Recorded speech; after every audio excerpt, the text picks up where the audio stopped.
Amazing facts India సమర్పించు దానియేలు మరియు ప్రకటన గ్రంథ ప్రవచనాలకు మిమ్మల్ందరినీ కూడా హృదయపూర్వకంగా ఆహ్వానిస్తున్నాము. ఈ రాత్రి చాలా ప్రాముఖ్యమైన అంశాన్ని మనం చూడబోతున్నాము. అపవాదిని దేవుడు సృష్టించిన ఈ అంశము గురించి మనం తెలుసుకోవాల్సిన విషయములన్నీ కూడా ఈ పుస్తకంలో పొందుపరిచి ఉన్నవి. దీనిని పొందాలంటే ఆ స్క్రీన్ మీద ఉన్న ఫోన్ నంబర్కి మీరు ఫోన్ చేయండి, లేక ఆ వెబ్సైట్ దర్శిస్తే ఈ పుస్తకము మీకు పంపించబడుతుంది ఉచితంగా. కాబట్టి ఈ అంశాన్ని గురించి తెలుసుకోవడానికి ఈ గ్రంథం మీకు సహాయపడుతుంది. అపవాదిని దేవుడు సృష్టించిన. ప్రార్థన చేసుకుని వాక్యంలోనికి వెళ్దాం. మహాపరిశుద్ధుడైన మా తండ్రి, మీ పరిశుద్ధాత్మను మాకు బోధకునిగా అనుగ్రహించి ఈ వాక్య పరిచర్య ద్వారా మా ప్రభువైన యేసుక్రీస్తు వారు మహింపరచబడినట్లు మీరు నడిపించుకోమని యేసుక్రీస్తు నామములో అడిగి వేడుకొంచున్నాం తండ్రి, ఆమేన్.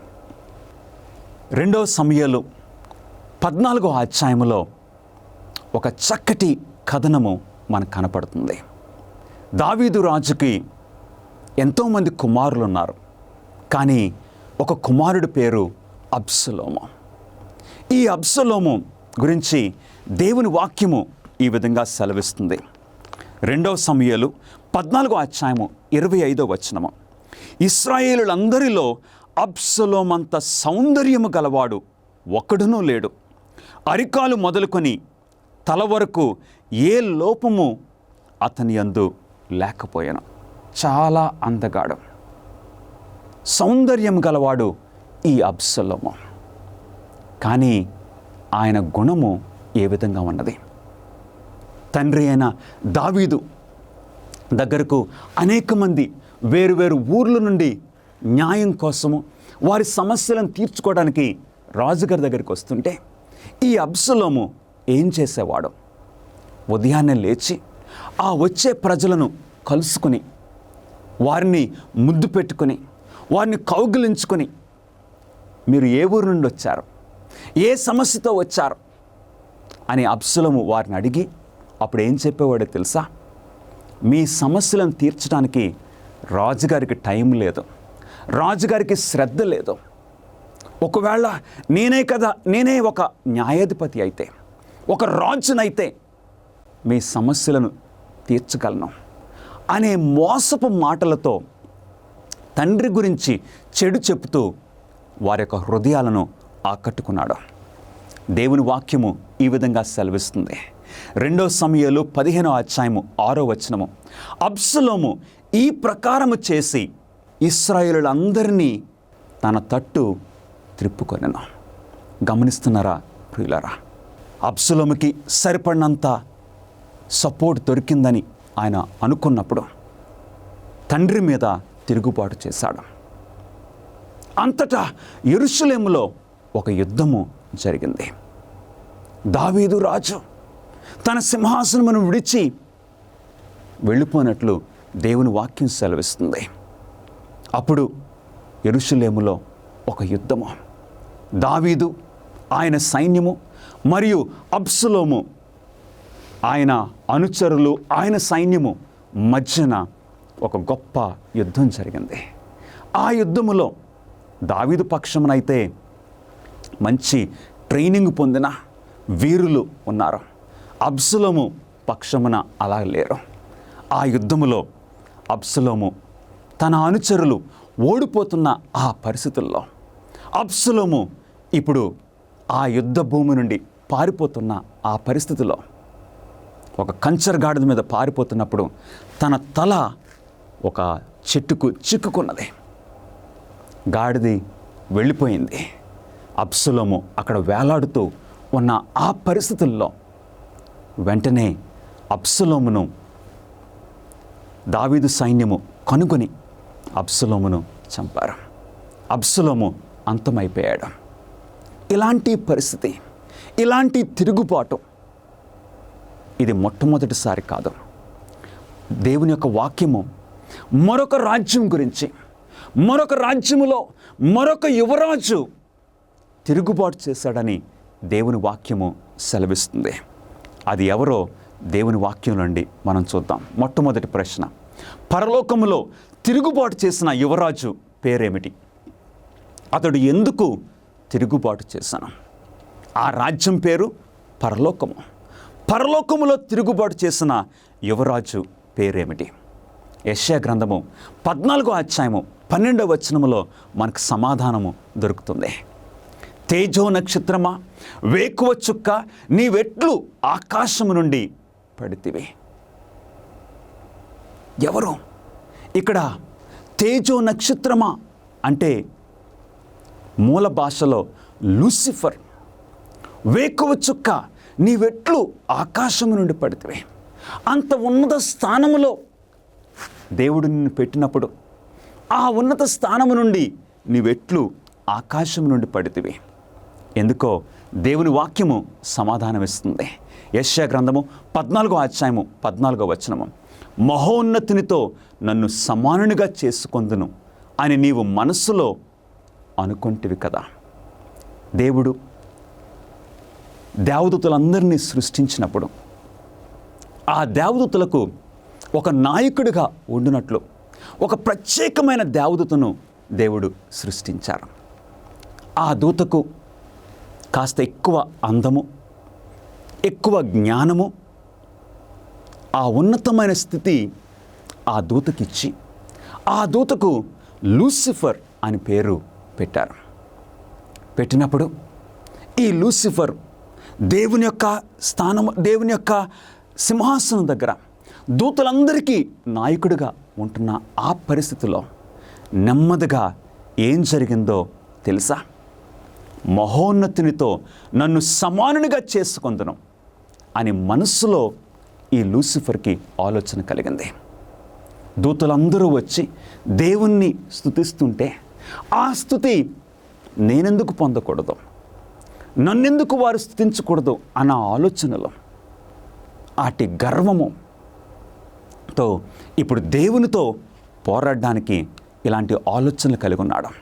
యెహెజ్కేలు గ్రంథము 28వ అధ్యాయము 17వ వచనంలో కూడా ఈ లూసిఫర్ యొక్క పరిస్థితి గురించి, ఎందుకు తిరుగుబాటు చేశాడో దేవుని మీద దేవుని వాక్యం సెలవిస్తుంది. నీ సౌందర్యము చూచుకొని నీవు గర్వించిన వాడవై, నీ తేజస్సు చూచుకొని నీ జ్ఞానమును చెరుపుకుంటువి. దేవుడు అంత చక్కగా సృష్టించినప్పుడు, కాస్త ఎక్కువ అందముతో ఎక్కువ జ్ఞానంతో సృష్టించినప్పుడు దానిని చూసుకుని గర్వించి నా అంతటి అందం గలవాడు లేడు, నా అంతటి జ్ఞానం గలవాడు లేడు, మహోన్నతునితో నన్ను నేను సమానునిగా చేసుకుంటానని గర్వించి దేవుని మీద తిరుగుబాటు చేశాడు. రెండవ ప్రశ్న, లూసిఫర్ని సృష్టించినప్పుడు దేవుడు అతనిని ఒక అపవాదిగా లేక లోపములతో ఉన్న దేవదూతగా సృష్టించాడా? దేవుని వాక్యము ఏమి సెలవిస్తుంది?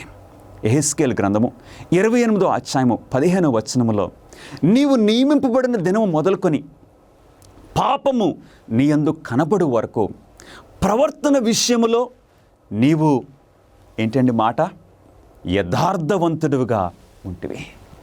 ఏ లోపము లేకుండా దేవుడు సృష్టించారు, పరిపూర్ణంగా సృష్టించారు. పాపము నీ యందు కనబడు వరకు ప్రవర్తన విషయంలో యథార్థవంతుడిగా ఉంటివి. దేవుడు పరిపూర్ణంగా సృష్టించారు. ఎందుకంటే దేవుని సృష్టి అంతా కూడా పరిపూర్ణంగా కరెక్ట్గా ఉంటుంది.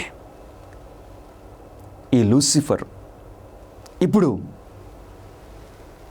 దేవుని మీద తిరుగుబాటు చేసినప్పుడు, తన అందాన్ని చూసుకుని, తన గర్వాన్ని చూసుకుని, గర్వంతో దేవుని మీద తిరుగుబాటు చేసినప్పుడు చివరికి ఏం జరిగింది? ప్రకటన గ్రంథము 12వ అధ్యాయము 7వ వచనములో దేవుని వాక్యము ఈ విధంగా సెలవిస్తుంది. అంతటా పరలోకమందు యుద్ధము జరిగెను.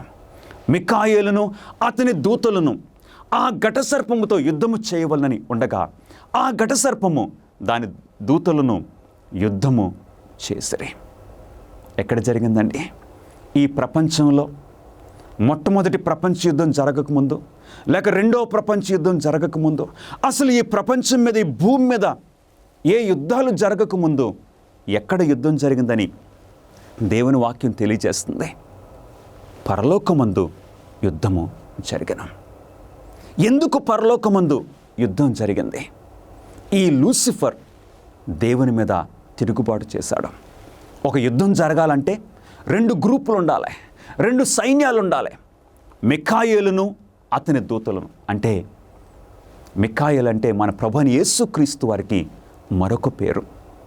దేవుని వంటి వాడైన యేసుక్రీస్తు వారు. యేసుక్రీస్తు వారు తన పక్షమున ఉన్న దేవదూతలు మరియు అపవాది వాడి పక్షమునున్న దూతల మధ్యన ఆ యుద్ధం జరిగింది.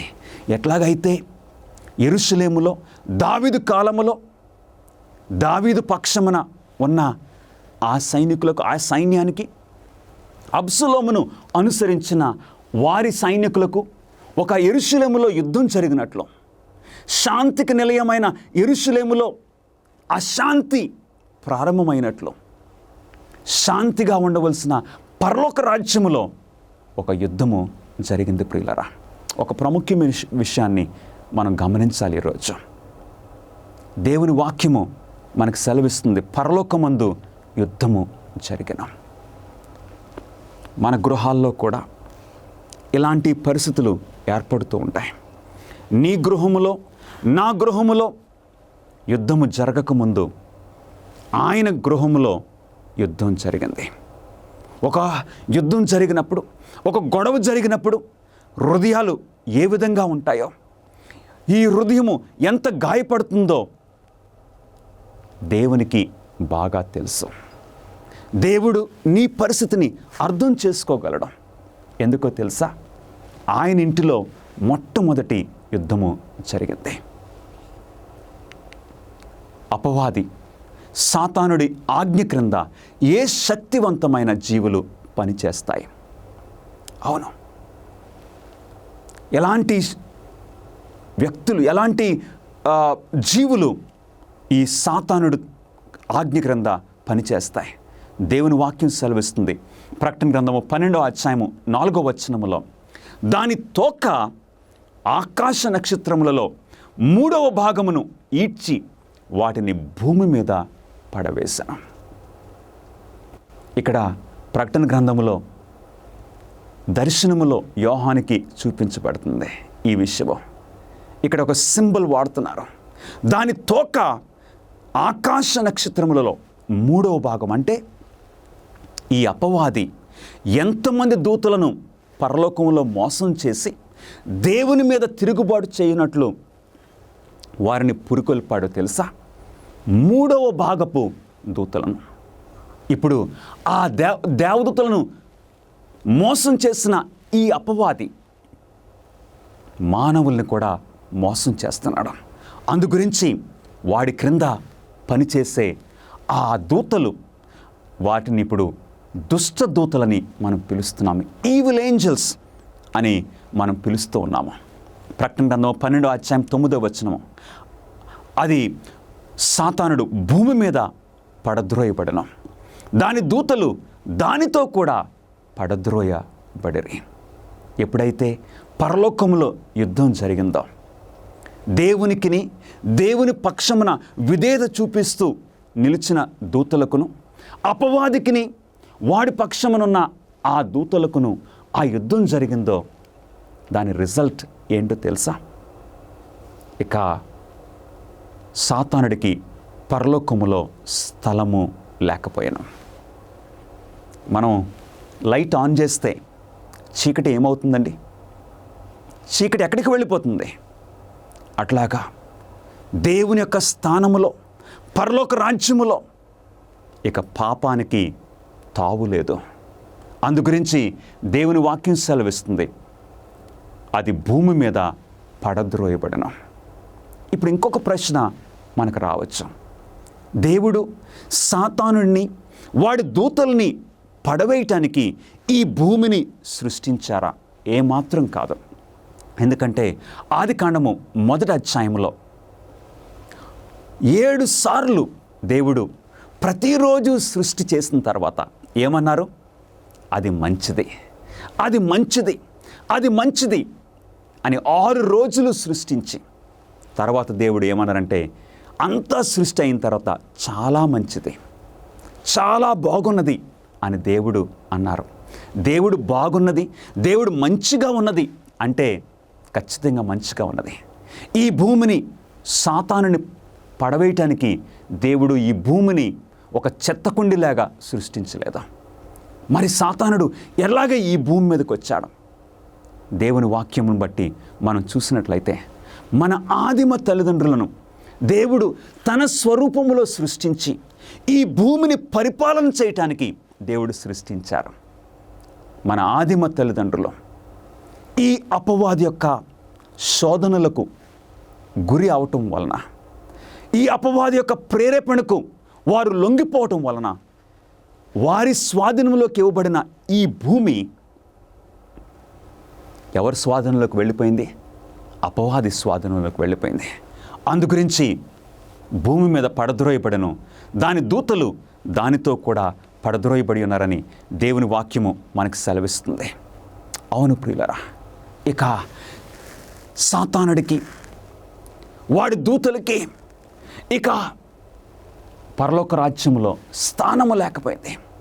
ఈ శూన్యములోనికి పాపపు పరిస్థితి ఈ విధంగా ఉంటుంది. 5వ ప్రశ్న, సాతానుడు తన పనిలో ఏ పద్ధతులను ఉపయోగిస్తాడో? పరలోకములో దేవదూతలను మోసం చేసి దేవుని మీద తిరుగుబాటు చేసిన ఈ సాతానుడు,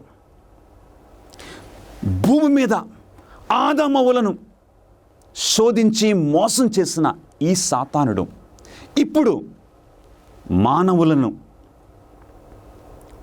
శోధించడానికి, మానవులను పాపములోనికి నడిపించడానికి ఏ పద్ధతులు ఉపయోగిస్తాడో దేవుని వాక్యము మనకు బట్టబయలు చేస్తుంది. చాలా ప్రాముఖ్యమైన విషయము. దేవుని వాక్యము 5 విషయాల ద్వారా సాతానుడు ఈ పద్ధతులను వాడి మనల్ని దేవుని నుండి దూరంగా చేస్తున్నాడని సెలవిస్తుంది. మొట్టమొదటిది ప్రకటన గ్రంథము 12వ అధ్యాయము 9వ వచనము, సర్వలోకమును మోసపుచ్చుచు అపవాదనియు సాతాననియు పేరుగల ఆది సర్పము. సర్వలోకమును మోసపుచ్చుచు అంటే మొట్టమొదటిది సాతాను వాడే పద్ధతి ఏంటండి? మోసములు.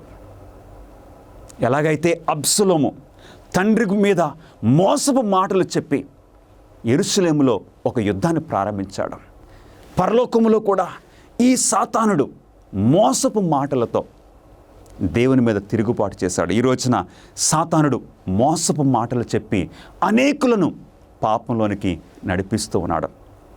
రెండవది మార్కు సువార్త 1వ అధ్యాయము 13వ వచనము, ఆయన సాతాను చేత శోధింపబడుచు అరణ్యములో 40 దినములు ఉండెను. సాతానుడు వాడే రెండవ పద్ధతి ఏంటి? శోధనలు. మన ప్రభువైన యేసుక్రీస్తు వారు మనల్ని రక్షించడానికి ఈ భూమి మీదకి వచ్చినప్పుడు యేసుక్రీస్తు వారిని కూడా ఈ సాతానుడు శోధించాడు. శోధనల ద్వారా మనల్ని దేవుని మీద తిరుగుబాటు చేయడానికి సాతానుడు నడిపిస్తున్నాడు. మొట్టమొదటిది మోసముల ద్వారా, రెండవది శోధనల ద్వారా, మూడవది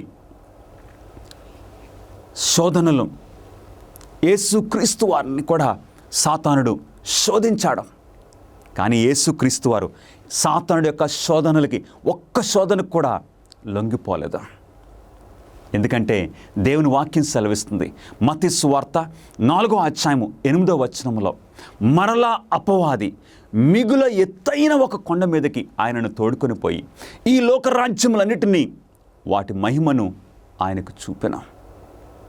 శోధిస్తున్నాడు ఈ సాతానుడు. యేసుక్రీస్తు వారిని కూడా శోధించాడు. కానీ మన ప్రభు అయిన యేసుక్రీస్తు వారు సాతానుడి యొక్క ఒక్క శోధనకు కూడా ఆయన లొంగిపోలేదు. ఎందుకంటే దేవుని వాక్యంతో యేసుక్రీస్తు వారు జయించారు. మూడవది, సాతానుడు మనల్ని దేవుని నుండి దూరంగా చేయడానికి వాడే మూడవ పద్ధతి ప్రకటన 14వ వచనములో ఈ విధంగా సెలవిస్తుంది. అవి సూచనలు చేయనట్టి దెయ్యముల ఆత్మలే. సూచనల ద్వారా, సూచనలు, అద్భుత కార్యాల ద్వారా సాతానుడు అనేక మందిని మోసం చేస్తున్నాడు. ప్రకటన గ్రంథము 13వ అధ్యాయం 13వ వచనములో ఈ సాతాను అనుచరులు ఇక ఆకాశం నుండి అగ్నిని కూడా తీసుకుని వచ్చే సూచనలు, గొప్ప సూచనలు చేస్తారని దేవుని వాక్యం సెలవిస్తుంది. కాబట్టి సాతానుడి యొక్క సూచనలకు మనం మోసపోకూడదు. నా ప్రియ సహోదరి సహోదరులారా, దేవుని వాక్యము ఈ విధంగా సెలవిస్తుంది. ప్రకటన 13:13, అది ఆకాశము నుండి భూమికి మనుషుల ఎదుట అగ్ని దిగివచ్చినట్టుగా గొప్ప సూచనలు చేయుచున్నది.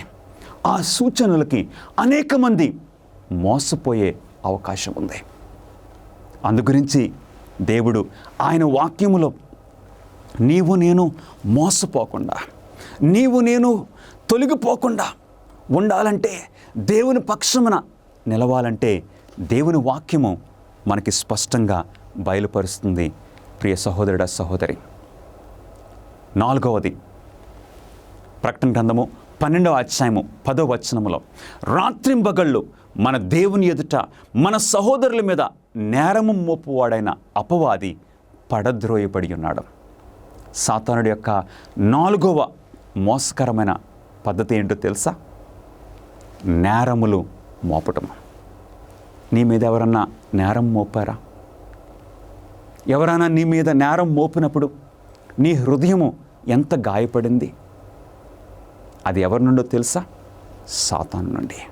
మన ప్రభువైన యేసుక్రీస్తు వారు ఈ భూమి మీద జీవించినప్పుడు సాతానుడు ఎన్నో నేరాలు ఆయన మీద మోపాడు. కానీ మన ప్రభువైన యేసుక్రీస్తు వారు ప్రతి శోధనను, ప్రతి నేరమును ఆయన ఎదుర్కొన్నారు ఆయన వాక్యం ద్వారా.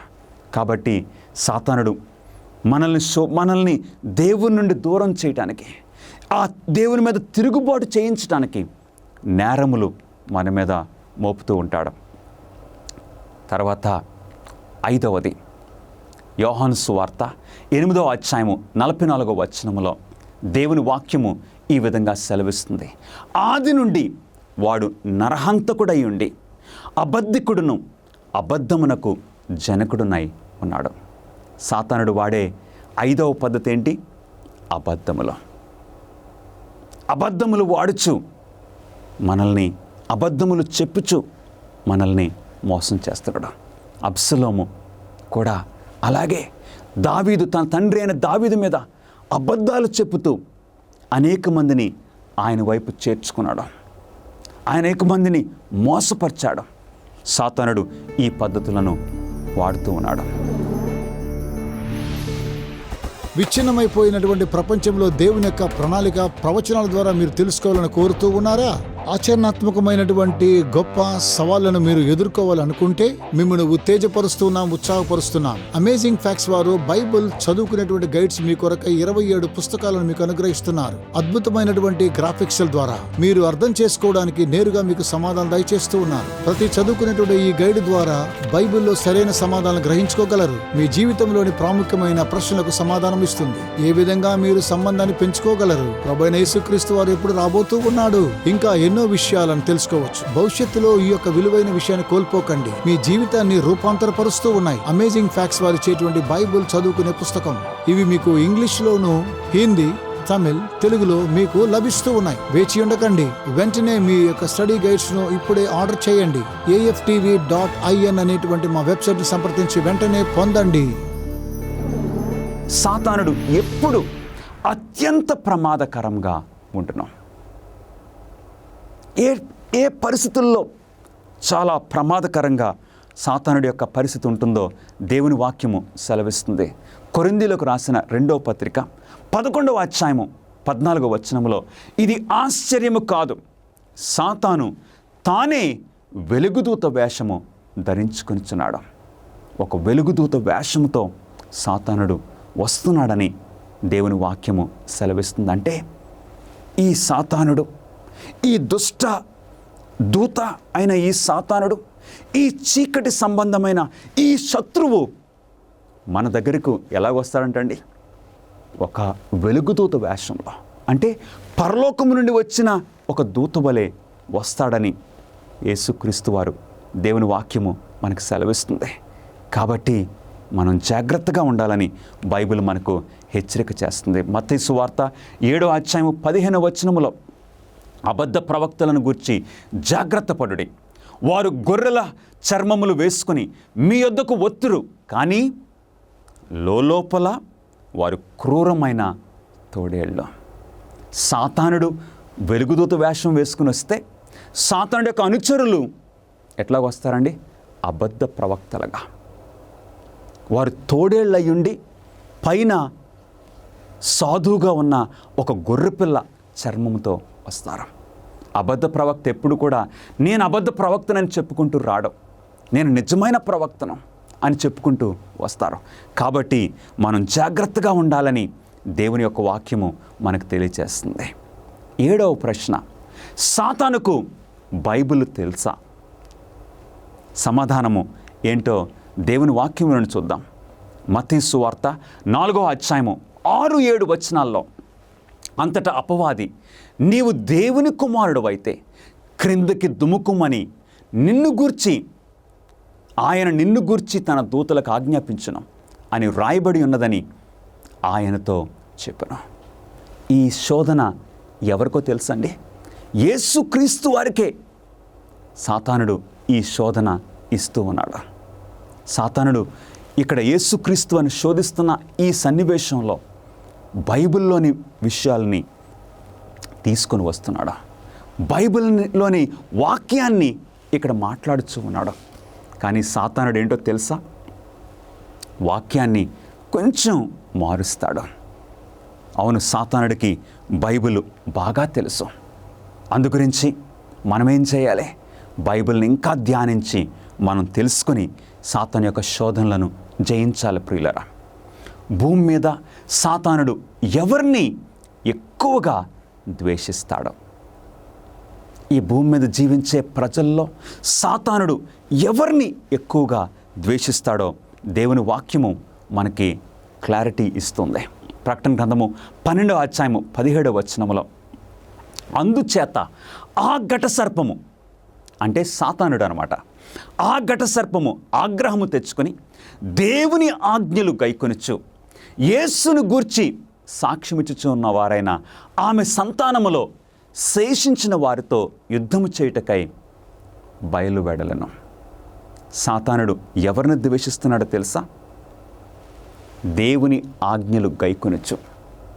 ఎవరైతే దేవుని యొక్క 10 ఆజ్ఞలను గైకొంటున్నారో వారిని ద్వేషిస్తాడు. తర్వాత రెండవది, యేసును గురించి సాక్ష్యం ఇచ్చేవారు. నా ప్రియ సహోదరుడా, సహోదరి, ఈరోజు దేవుని ఆజ్ఞలను నువ్వు గైకొంటున్నావా? యేసును గురించి నీవు సాక్ష్యం ఇస్తూ ఉన్నావా? అయితే సాతానుడు నీ మీద ఆగ్రహం తెచ్చుకున్నాడు. ఒక రోజున 2 మనుషులు సంభాషణ చేస్తూ ఉన్నారు. ఒక యజమానుడు, పనిచేసే మరొక వ్యక్తి. ఈ పనిచేసే వ్యక్తి ఒక క్రైస్తవుడు. ఆ యజమానుడు అంటున్నాడు, ఎప్పుడు నీకు సమస్యలు వస్తున్నాయని నువ్వు అంటూ ఉన్నావు, నాకైతే ఏ సమస్యలు రావట్లేదు, నా జీవితం బాగానే నడుస్తుందని ఆ యజమానుడు అన్నాడు. అప్పుడు ఆ క్రైస్తవుడు ఏమన్నాడంటే, ఎందుకో నాకు సమస్యలు తెలుసా? ఎందుకంటే వారిద్దరూ కలిసి కొన్ని వేట ఆటానికి వెళుతూ ఉన్నారు. వెళుతూ ఉన్న ఆ టైంలో ఈ క్రైస్తవుడైన ఈ వ్యక్తి ఏమన్నాడంటే, నీవు తుపాకీతో కొన్ని పక్షులను పేల్చినప్పుడు అవి నేలపడినప్పుడు కొన్ని పక్షులైతే నేలపడి చనిపోతున్నాయి, మరికొన్ని పక్షులైతే నేలపడి ఇంకా ఎగరటానికి ప్రయత్నం చేస్తున్నాయి. ఏ పక్షులు వెంట నన్ను వెళ్ళమని చెప్తావు అని అడిగాడు. యజమానుడు అన్నాడు, ఇంకా బ్రతికున్న ఆ పక్షులు పట్టుకోవడానికి నీవు వెళ్ళాలి అని యజమానుడు చెప్పాడు. అప్పుడు యజమానుడికి అర్థమైపోయింది, సాతానుడు ఎవరిని ద్వేషిస్తున్నాడో తెలుసా? చనిపోయిన వాటిని గురించి కాదు, చనిపోయిన వారిని గురించి కాదు, ఇంకా ఎవరైతే ఎగరటానికి ప్రయత్నం చేస్తున్నారో, ఎవరైతే ఆత్మీయంగా చనిపోయారో వారిని సాతానుడు పట్టించుకోవడం. సాతానుడు అలాంటి వారి గురించి ఏమీ బాధపడడం, ఏమీ భయపడడం, ఎందుకంటే వాడు బొట్టులో ఉన్నట్టే. కానీ సాతానుడు ఎవరి వరకు వెళ్తున్నాడో, ఎవరైతే ఇంకా ఎగరటానికి, గాయపడి ఇంకా ఎగరటానికి ప్రయత్నం చేస్తున్నాడో వారి వెనక సాతానుడు వెళుతున్నాడు. అందుకు నా ప్రియ సహోదరుడా, సహోదరి, నీవు క్రైస్తవ జీవితంలో ఎగరాలని ఆశపడుతున్నావా? దేవుని ఆజ్ఞలు గైకొనొచ్చు యేసుని గురించి సాక్ష్యమిస్తూ ఉండాలని దేవుని వాక్యము మనకి తెలియజేస్తూ ఉన్నది. సాతానును చిత్రీకరించడానికి బైబిలు ఏ రెండు ఘోరమైన జంతువులను లేక మృగములను ఉపయోగిస్తుంది? ఏ రెండు జంతువులు? 1 పేతురు 5వ అధ్యాయము 8వ వచనములో దేవుని వాక్యము ఈ విధంగా సెలవిస్తుంది, నిబ్బరమైన బుద్ధి గల వారై మెలకువగా ఉండుడి, మీ విరోధి అయిన అపవాది గర్జించు సింహం వలె ఎవరిని మృంగుదునా అని వెతుకుచు తిరుగుచున్నాడు. సింహము చాలా చాలా జాగ్రత్తగా ఆ జంతువును పట్టుకోవడానికి, ఆ జింకనో లేక ఆ ఎద్దునో దేన్నో పట్టుకోవడానికి ఎలాగొస్తుంది? చాలా నెమ్మదిగా. గర్జించు సింహం వలె సాతానుడు తిరుగుతూ ఉన్నాడు. 2వ జంతువు ప్రకటన గ్రంథము 12వ అధ్యాయం 9వ వచనము, అపవాదనియు సాతాననియు పేరు గల ఆది సర్పమైన ఆ మహాఘట సర్పము పడద్రోయబడను. సాతానుడు ఏదైనా తోటలో ఆదాము అవ్వలను మోసం చేయటానికి, ప్రత్యేకంగా అవ్వను మోసం చేయటానికి ఏ జంతువును వాడుకున్నాడు? ఒక సర్పమును. ఎందుకంటే సర్పము జంతువులన్నిటిలో యుక్తి గలదే.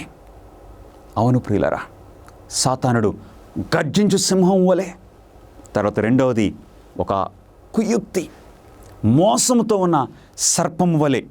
ఈ రెండు జంతువులను చూసినప్పుడు మనం సాతాను యొక్క పరిస్థితిని, సాతాను యొక్క మోసకరము ఈ విధంగా ఉంటుందని మనం గ్రహిస్తూ ఉన్నాము. 10వ ప్రశ్న, మనము సాతానుని ఎదిరించగల ఏకైక మార్గం ఏమిటి? ఇది గుడ్ న్యూస్ మనకు. ఈ శుభవార్త, సాతానును నీవు ఎదిరించగలిగే ఏకైక మార్గము ఏమిటి? యాకోబు రాసిన పత్రిక 4వ అధ్యాయము 7-8 వచనములు అందరం చదువుదామండి. కాబట్టి దేవునికి లోబడి ఉండుడి, అపవాదిని ఎదిరించుడి, అప్పుడు వాడు మీ యొద్ద నుండి పారిపోవును. దేవుని యొద్దకు రండి, అప్పుడు ఆయన మీ యొద్దకు వచ్చును. అపవాదిని ఎదిరించే ఆ మార్గము ఏంటో తెలుసా? దేవునికి లోబడి ఉండటము. మనం అప్పుడప్పుడు చూస్తాం, కోడి తన పిల్లల్ని చూస్తాం, అప్పుడప్పుడు ఒక కాకో లేక ఒక గ్రద్దో ఏదోటి వస్తూ ఉంటుంది. ఆ టైంలో ఆ తల్లి కోడి ఏం చేస్తుంది? పిల్లల్ని దగ్గరికి పిలుస్తుంది. ఎందుకంటే ఆ పిల్లలకి శక్తి లేదు ఆ శత్రువుతో పోరాడటానికి. అందుగురించి తల్లి ఏం చేస్తుంది? పిల్లల్ని దగ్గరికి పిలుస్తుంది. ఆ చిన్న కోడి పిల్లలు ఎప్పుడైతే తల్లి రెక్కల క్రిందకి వస్తున్నాయో అవి క్షేమంగా భద్రంగా ఉంటున్నాయి. అందుకే దేవుని వాక్యం సెలవిస్తుంది, కాబట్టి దేవునికి లోబడుడే. సాతానుని మనం ఎదిరించాలంటే దేవునికి లోబడాలి. ఆ శత్రువు నుండి మనం తప్పించుకోవాలంటే దేవుని యొక్క రెక్కల చాటుకి మనం రావాలి. కాబట్టి దేవునికి లోబడి ఉండి అపవాదిని ఎదురించుడి, అప్పుడు వాడు మీ యొద్ద నుండి పారిపోవును. ఎప్పుడైతే మనం దేవునికి విధేయత చూపిస్తామో, దేవునికి లోబడతామో, సాతానుడు మన యొద్ద నుండి పారిపోవును. దేవుని యొద్దకు రండి, అప్పుడు ఆయన మీ యొద్దకు వచ్చును. ఇదే మనకు రహస్యం ప్రియులరా. ఈ క్రైస్తవ జీవితంలో నీవు దేవునికి లోబడుచున్నావా? దేవునికి విధేయత చూపిస్తున్నావా? ఆ విధంగా నీవు నేను సాతానుడిని ఎదుర్కోవచ్చు. 11వ ప్రశ్న, యేసు సాతానుడి దాడులతో ఎలా పోరాడాడు? మన ప్రభు అయిన యేసుక్రీస్తు వారు మన వంటి స్వభావంతో, మన వంటి పరిస్థితిలో ఈ భూమి మీద ఆయన జీవించారు. కానీ ఏ పాపము కూడా మన ప్రభు అయిన యేసుక్రీస్తు వారు చేయలేదు. యేసుక్రీస్తు వారు సాతాను శోధనలను ఏ విధంగా జయించారు? మత్తయి సువార్త 4వ అధ్యాయము 10వ వచనములో దేవుని వాక్యము ఈ విధంగా సెలవిస్తుంది.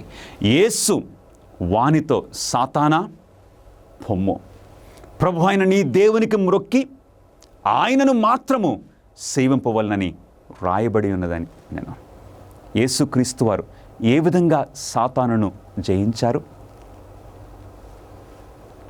రాయబడి ఉన్నది. It is return. రాయబడి ఉన్నది. దేవుని వాక్యముతో యేసుక్రీస్తు వారు సాతానును జయించారు. మరి మనం ఎలా జయించగలము? దేవుని వాక్యంతోటే. అందుకే ఈ వాక్యానికి ఏమని పిలుస్తున్నారు? ఏమని పేరు పెట్టారు?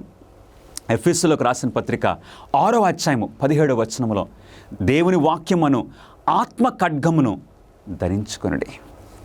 ఇదొక ఖడ్గము. సాతాను శోధనలను, మోసములను, అబద్ధములను, నేరములను, నిందలను ఎదుర్కోవటానికి మనకు ఖడ్గాన్ని దేవుడు మనకు అనుగ్రహించారు. ఇదే 2 అంచుల ఖడ్గము. హెబ్రీయులకు రాసిన పత్రిక 4వ అధ్యాయము 12వ వచనములో, ఎందుకనగా దేవుని వాక్యము సజీవమై బలము గలదై 2 అంచులు గల ఎటువంటి ఖడ్గము కంటెను వాడిగా ఉండి. ఇది 2 అంచుల ఖడ్గము. ఎందుకో తెలుసా? దేవుని వాక్యాన్ని నేను చదివినప్పుడు నాకు నెమ్మది కలుగుతుంది. దేవుడిచ్చిన వాగ్దానముల ద్వారా మనకు ధైర్యం కలుగుతుంది. దేవుని వాక్యాన్ని మనం చదివినప్పుడు మన పాపాన్ని చూపిస్తుంది. అంత మాత్రమే కాదు, ఈ పాపము నుండి నేను ఎలా బయటపడాలో దేవుని వాక్యము క్రీస్తు దగ్గరకు వెళ్ళాలని నాకు దారి చూపిస్తుంది. 2 అంచుల ఖడ్గము.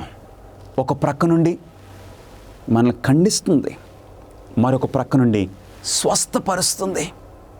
దేవుని యొక్క వాక్యం ద్వారానే సాతానును మనం జయించగలం ప్రియులరా. 12వ ప్రశ్న, సాతానుడి చివరి గతి అబ్షలోముతో ఎలా పోల్చబడింది? అబ్షలోము యొక్క గతి ఏమైంది? సాతాను గతి ఏమవుతుంది? దేవుని వాక్యంలో మనం చూడొచ్చు ప్రియులరా. 2వ సమూయేలు 18వ అధ్యాయము 17వ వచనములో జనులు అబ్షలోము యొక్క కళేబరమును ఎత్తి అడవిలో ఉన్న పెద్ద గోతిలో పడవేసిరి.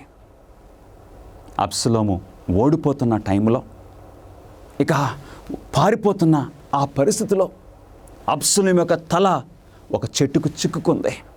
గాడిద వెళ్ళిపోయింది. వేలాడుతూ నిస్సహాయంగా ఉన్న ఆ పరిస్థితుల్లో దావీదు సైన్యము వెళ్ళి అబ్షలోమును చంపి అక్కడ ఒక గొయ్యి ఉంటే ఆ గోతులో పడవేసి రాళ్లతో కప్పేశారు. గమనిస్తున్నారా ప్రియులరా?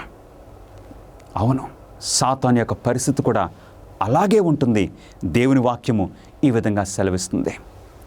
2వ సమూయేలు 18వ అధ్యాయం 18వ వచనము, అబ్షలోము తాను బ్రతికి ఉండగా ఒక స్తంభము తెచ్చి దానిని రాజు లోయలో తన పేరట నిలవబెట్టి అతడు ఆ స్తంభమునకు తన పేరు పెట్టి ఉండెను.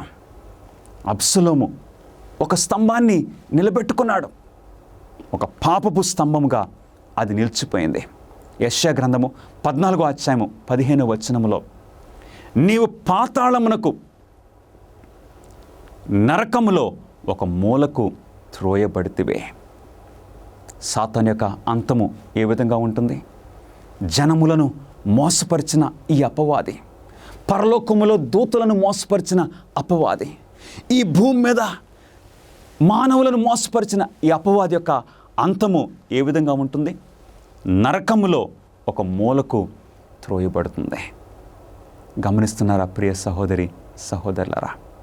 సాతానుడికి ఫ్యూచర్ లేదు. సాతానుని వెంబడించే వారికి ఫ్యూచర్ లేదు, భవిష్యత్తు లేదు. కానీ దేవుణ్ణి వెంబడించే వారికి, దేవుని పక్షమున ఉన్నవారికి ఎంత చక్కటి నిత్యజీవము దేవుడు అనుగ్రహిస్తూ ఉన్నారు.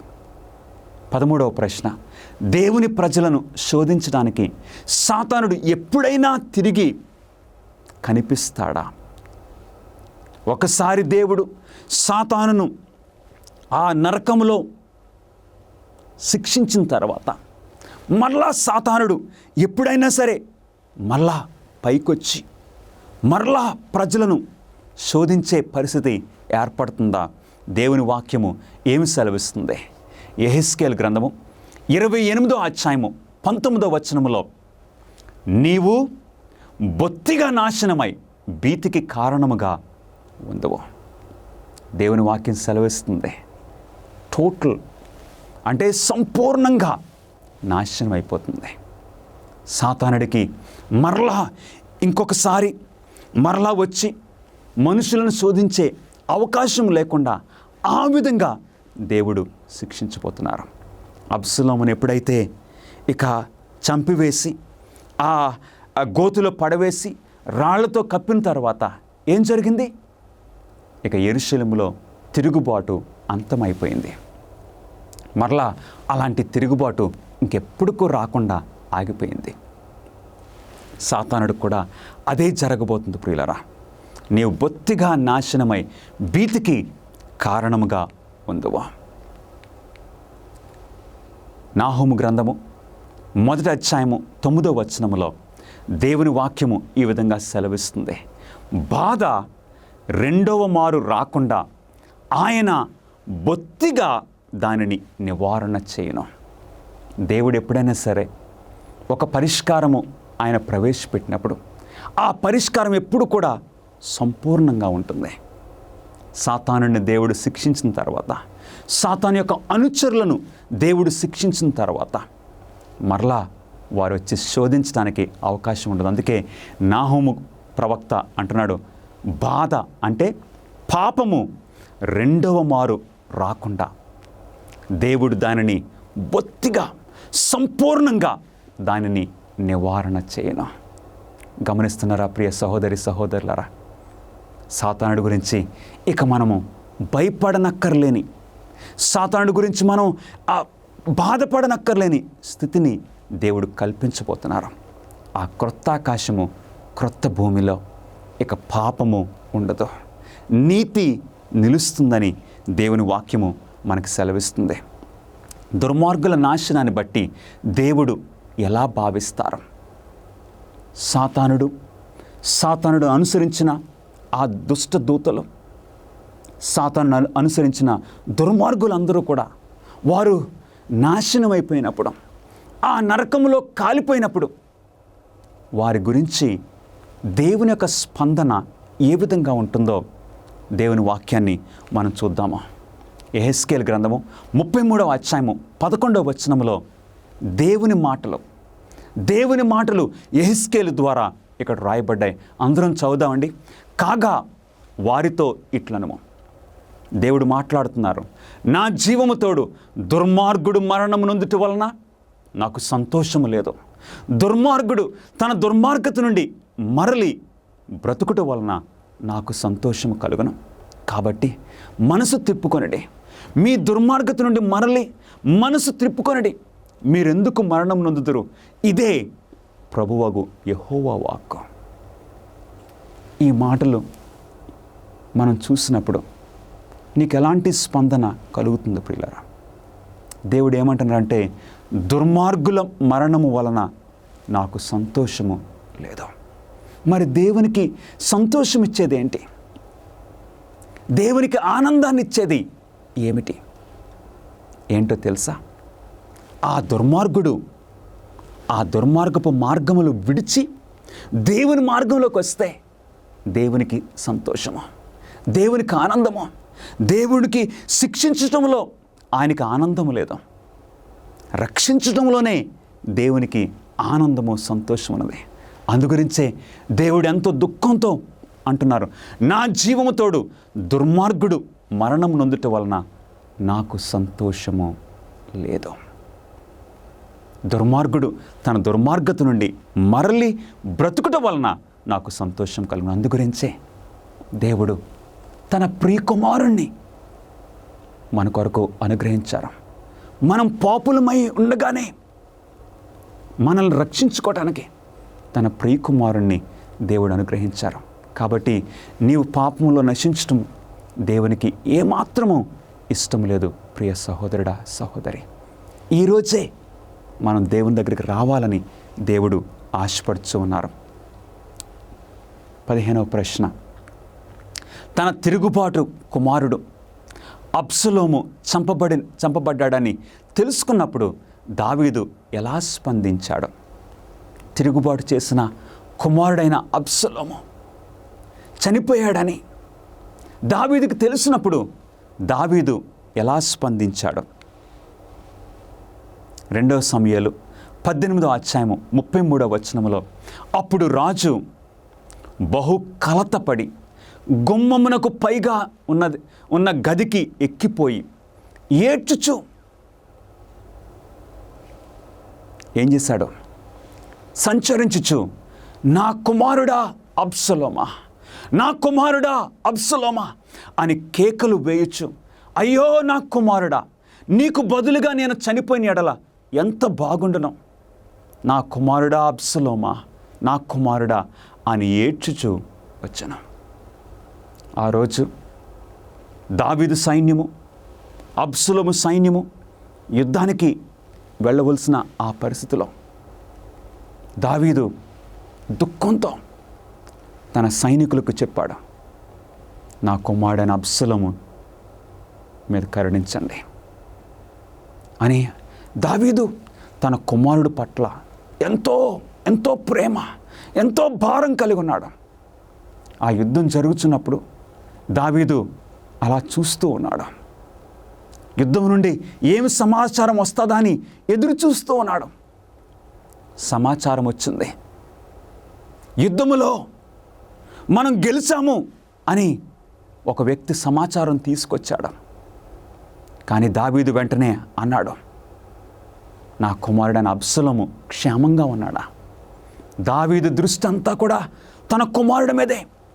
కానీ ఎప్పుడైతే అబ్షలోము చనిపోయాడని తెలవగానే ఇక ఆ మేడ మీదకి ఏడుస్తూ దుఃఖిస్తూ, నా కుమారుడా, నా కుమారుడైన అబ్షలోమా ఏమన్నాడండి? నీకు బదులుగా నేను చనిపోయిన ఎడల ఎంత బాగున్నాను, నీ స్థానంలో నేను చనిపోయి ఉంటే ఎంత బాగున్నాం, నీవు బ్రతుకుంటే ఎంత బాగున్నాం. అవును, దావీదు అలా దుఃఖించాడు. అది సహజమే ప్రతి తండ్రికి, ప్రతి తల్లికి. కానీ మన ప్రభువైన యేసుక్రీస్తు వారు మరొక అడుగు వేసి నీ స్థానంలో, నా స్థానంలో ఆయన మరణించారు.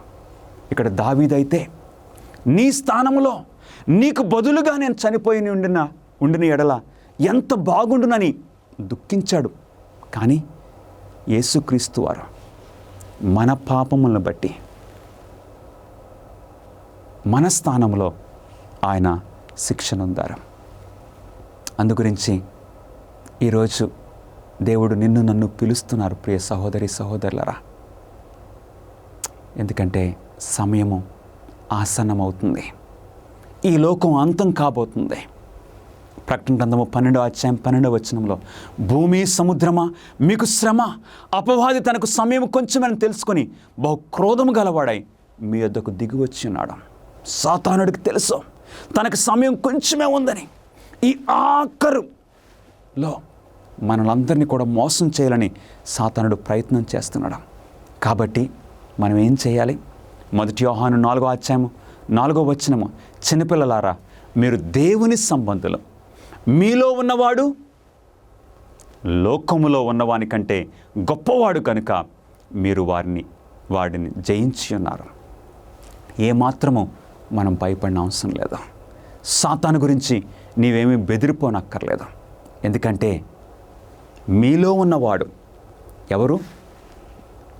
మన హృదయాల్లో మన ప్రభువైన యేసుక్రీస్తు వారిని మనం ఆహ్వానించినట్లయితే నీలో ఉన్నవాడు లోకములో ఉన్న సాతాను కంటే గొప్పవాడు. కాబట్టి జయము మనదే. ప్రియ సహోదరి సహోదరులారా, ఈ సమయమందు ఈ చివరి ప్రశ్న, ఆయనను ప్రేమించుటకు మరియు సేవించుటకు ఇప్పుడే నీవు ఎంచుకొంచున్నావా? నీ స్పందన ఏంటి? ఈరోజు ప్రభువైన యేసుక్రీస్తు వారు అబ్సలోము లాంటి మనలను ఆయన వైపుకు తీసుకుంటున్నారు. నీ స్థానములో, నా స్థానములో మన ప్రభువైన యేసుక్రీస్తు వారు మరణించారు. మన పాపపు స్థితిలో, మన దుర్మార్గపు స్థితిలో ఆయన మనలను విడిచిపెట్టలేదు. మనమందరము గొర్రెల వలె త్రోవ తప్పిపోతామే. ఆయన పొందిన దెబ్బల చేత మనకు స్వస్థత, మనకు రక్షణ కలుగుతుంది. మన ప్రభువైన యేసుక్రీస్తు వారిని ప్రేమించడానికి, ఆయన సేవించడానికి నీవు ఈరోజు ఇష్టపడుచున్నావా? అలా అయితే ప్రార్థన చేసుకుందాం. మహాపరిశుద్ధుడా, మీకే స్తుతులు స్తోత్రములు నాయనా. ఈ గొప్ప పోరాటంలో ఈ అపవాది మమ్మల్ని శోధించి, మోసగించి, నేరములు మోపి ఈ పరిస్థితుల్లో మమ్మల్ని మీరు విడిచిపెట్టలేదు నాయనా. మీ ప్రియకుమారుణ్ణి మా పక్షమున మాకు బలి అర్పణగా అనుగ్రహించినందుకు మీకు స్తుతులు స్తోత్రములు. మేమందరము కూడా మీకు లోబడి తండ్రి మిమ్మల్ని సేవిస్తూ నాయనా మీ రాజ్యములో మేము ప్రవేశించినట్లు కృప చూపించమని మా ప్రభువును మీ ప్రియకుమారుడైన నజరుడైన యేసుక్రీస్తు నామంలో అడిగి వేడుకొంచున్నాం తండ్రి. Amen. God bless you friends.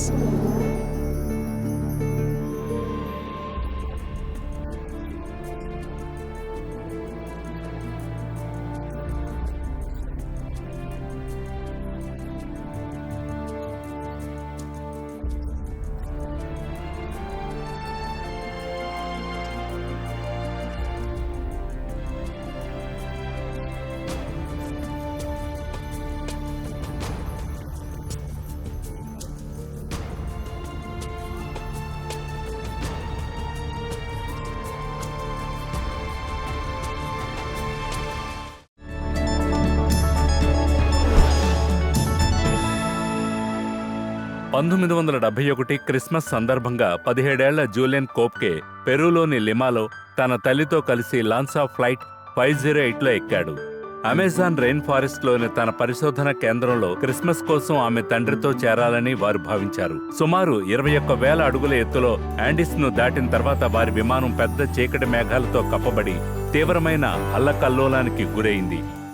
ప్రతి చోట మెరుపు మెరిసింది మరియు విమానం తీవ్రంగా కదిలింది. ఇది సహజంగానే ప్రయాణికులను భయపెట్టింది. అప్పుడు మెరుపు యొక్క బోల్ట్ విమానం యొక్క ఇంజిన్ని తాకి ఒక రెక్కను చీల్చివేసింది. విచారకరమైన విమానం భూమి వైపు అడ్డంకిగా మారినప్పుడు క్యాబిన్ వేరుగా వచ్చింది మరియు ఆమెకు తెలిసిన తదుపరి విషయం ఏంటంటే జూలియన్ వర్షారణ్యానికి 10,000 అడుగుల ఎత్తులో నుండి వరుస సీట్లకు ఒంటరిగా కట్టి పడిపోయి నిశ్శబ్దంగా తిరుగుతూ కనిపించింది. ఆమె అడవి పందిరుగుండా పడిపోయి నేలపై పడిపోయింది. మరుసటి రోజు ఆమె మేల్కొన్నప్పుడు జూలియన్ కేవలం విరిగిన కాలర్ ఎముక మరియు చేతిలో చెడు గ్యాస్తో 2 మైళ్ల పతనం నుండి బయటపడిందని గ్రహించి ఆశ్చర్యపోయింది.